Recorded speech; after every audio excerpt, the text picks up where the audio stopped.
ইরানের একের পর এক হামলার মুখে হরমুজ প্রণালীতে অবস্থান করা মার্কিন বাহিনী যুদ্ধজাহাজ নিয়ে পালিয়েছে বলে জানিয়েছে ইরানি সংবাদ মাধ্যম প্রেস টিভি। ওমান সাগরে হরমুজ প্রণালী থেকে মার্কিন বাহিনীকে সফলভাবে হটিয়েছে ইরানের ইসলামী বিপ্লবী গার্ড বাহিনী আইআরজিসি। প্রেস টিভির প্রতিবেদন অনুযায়ী মার্কিন বাহিনী তোস্কা নামের একটি ইরানি পতাকাবাহী জাহাজ আটক করে জোরপূর্বক ইরানি জলসীমার দিকে পাঠানোর চেষ্টা করলে এই উত্তেজনা সৃষ্টি হয়।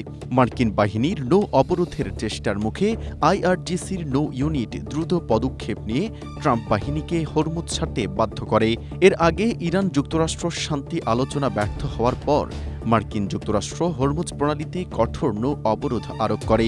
এতে ইরানি বন্দরে জাহাজ যাতায়াত কার্যত বন্ধ হয়ে যায়। স্ট্রবেরি সুপার ডটেড ও ক্লাসিক ভ্যারিয়েন্টে সেন্সেশন জাগুক শিহরণ। মার্কিন বাহিনীর বেআইনি পদক্ষেপের বিরুদ্ধেই আইআরজিসি এই পাল্টা অবস্থান নিয়েছে। এদিকে হরমুজ প্রণালী বিশ্বের অন্যতম গুরুত্বপূর্ণ জ্বালানি সরবরাহ পথ হওয়ার কারণে ইরান যুক্তরাষ্ট্রের এই সংঘাত বৈশ্বিক তেলের বাজারেও বড় অস্থিরতা তৈরি করেছে।